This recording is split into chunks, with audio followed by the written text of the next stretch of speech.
Hello everyone, welcome to my channel. I hope you all are doing good. In today's video we will learn what are HTML attributes. So let's open the Visual Studio Code and understand what are HTML attributes. I am selecting New File. And then I am selecting the text file to work on a new text file. So what are HTML attributes? HTML attributes are special words that provide additional information about HTML elements. Any HTML elements can have attributes. HTML attributes can be used to change the behavior of HTML elements. Attributes are always written in the starting tag. Attributes are usually written in name and value pairs. Let's understand practically by writing some HTML code. If you have watched the previous video carefully, you know what are HTML elements. If you didn't, please watch the previous video to understand HTML elements. I am writing a p tag with some content inside. I am ending it with the ending tag. So this is the HTML element including the starting tag, ending tag and element content inside the tag. Let's run the code to see the output in the browser. You already know how to run your code from the previous video. I am creating a new folder to save my HTML file. Let's give the new folder a name. I am naming it as HTML. Let's open the folder and save our file inside that folder. I am also giving a name to my file. I am naming my file as test.html. Now let's save our file inside the new folder.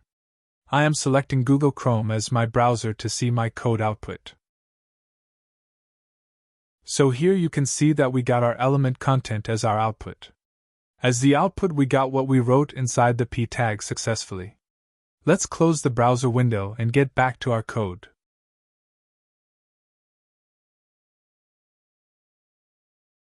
So as I told you earlier that HTML attributes are special words to provide additional information about HTML elements, or to change their behavior. So in our case, we would like to modify our text color by using HTML attributes. Let's see how to do it. HTML attributes are written inside the starting tag right after the tag name. The attribute we will use to change our text color is the style attribute. So let's put a space right after the tag name and write the style attribute. The format is first you need to put the attribute name, then an equal to sign and then the value inside a double quote. So in our case to change the text color, the attribute name is style, then I am putting an equal to sign, and then I am putting a double quote. Inside this double quote I need to provide the value of the attribute. This is the format of writing a HTML attribute. I hope you understand. So inside the double quote as a value of our HTML attribute, I am writing color.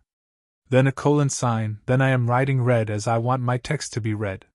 You can see that Visual Studio is giving us auto suggestions also. You can get help from the auto suggestions. So in summary, the format to write HTML attribute is, first the name of the attribute, then an equal to sign, then the value inside a double quote. In our case, it is style is equal to double quote. Color. Colon. Red. As I am teaching you very clearly and easily, I hope you understand. Let's run our code and see the output.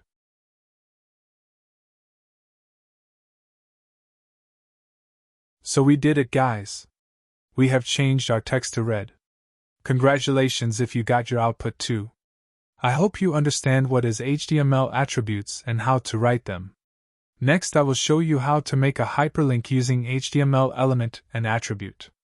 So to define a hyperlink, we will need to use the anchor tag, or in short, the AA tag. The AA tag defines a hyperlink. And there is an attribute named as href, which is used to write the URL or the address of the web page the link goes to. Let's see it practically. At first I am writing the AA tag, which consists of a starting tag and an ending tag just like other tags. And inside the tag I will write my text of the URL. This text will be displayed in the browser as a clickable link. Let's see how. So I am writing my text of the anchor tag. You can write your own anchor tag content whatever you wish.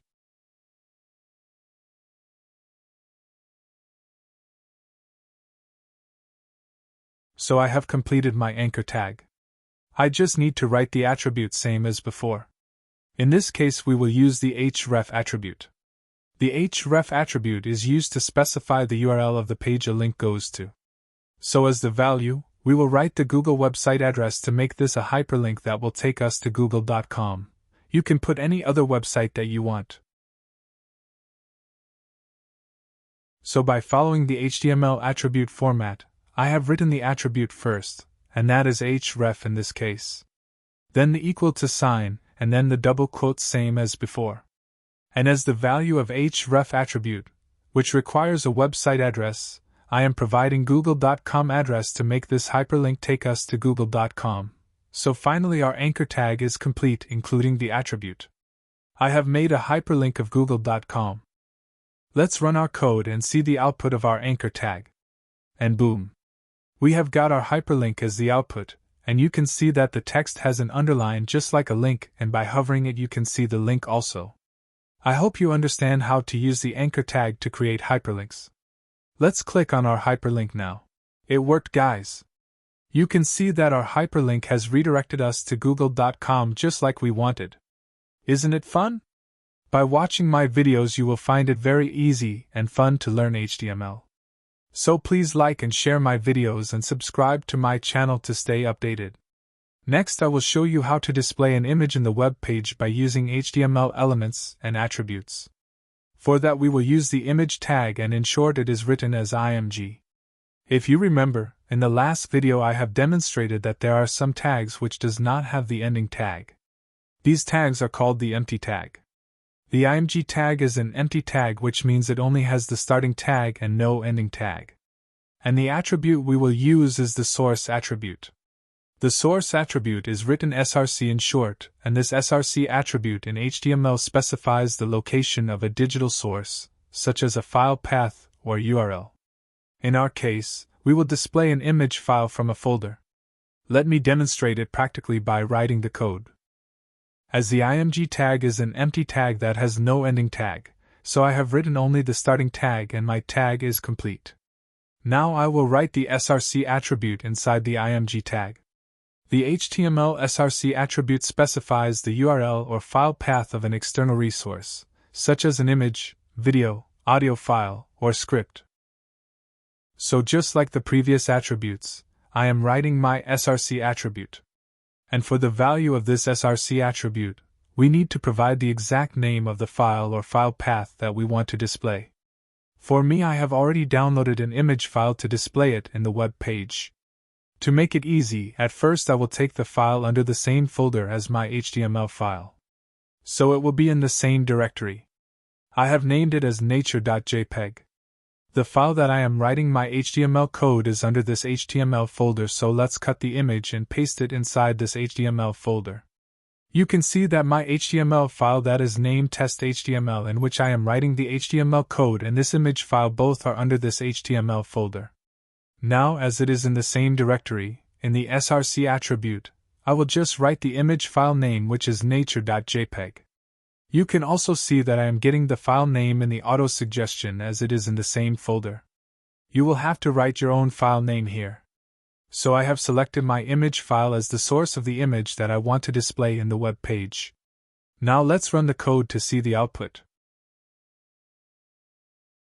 And boom! My image is displayed successfully in the web page. If you have also succeeded to display your own image file by using HTML code by following me, then congratulations. Keep in mind that if the image was in a different folder, then I needed to write the full path including the image name.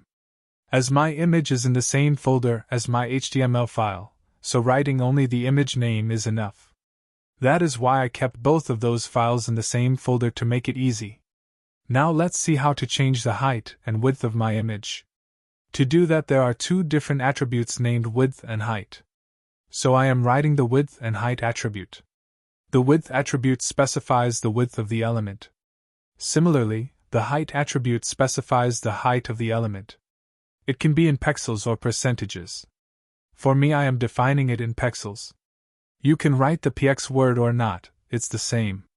So as you can see, I want my image to be 200 pixels in width, and I want the height of my image to be 300 pixels. Also, you can write them in percentages.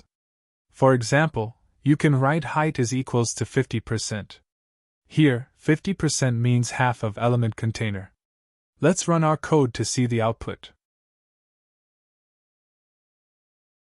You can see that it worked. The height and width of the image is changed according to out input. I hope you now understand how to change the height and width of an image by using HTML attributes. There is another attribute called the alternate attribute, and in short it is written as alt. The alt attribute is used to provide a text description of an image or graphical content when it cannot be displayed because of some issue. There might be situations when an image is moved from its location, or because of slow connection the image might fail to load. In that case, the src attribute will be unable to display the image, and alternatively the alt attribute will show a text description. The alt attribute can be written only with the image element. I have written the alt attribute and wrote a text information as an alternative value of our image. To make the alt attribute work, let's remove the image from our folder. You can see that I have moved my image outside of my folder. Now what will happen is that the src attribute will be unable to find any image with the name nature.jpg because its location is changed. So the src attribute will not display the image because the image is not available anymore, and as an alternative of the image, the alt attribute will display the alternative text for the image as it has failed to load. Now let's run our code to see the alt attribute in action. Here, you can easily understand that the image is unavailable as we change the image location, and as an alternative information, we can see the alternative text from the alt attribute. So this is the purpose of the alt attribute. I hope you are clear. If you want to show extra information about your HTML content, you can use the title attribute. The title attribute specifies extra information about an element. The information is most often shown as a tooltip text when the mouse moves over the element. The title attribute can be used on any HTML element. Here, as a value of the title attribute, I have added a text. It will show whenever we hover the mouse cursor on the content. Let's run the code to see the output. Here, if we hover our mouse cursor, you can see the extra information about our content. It is shown as a tooltip. So that is the use of the title attribute, to show any extra information about your content. That's all for today. Thanks for watching the video. Please like, share, and subscribe to the channel for more exciting contents.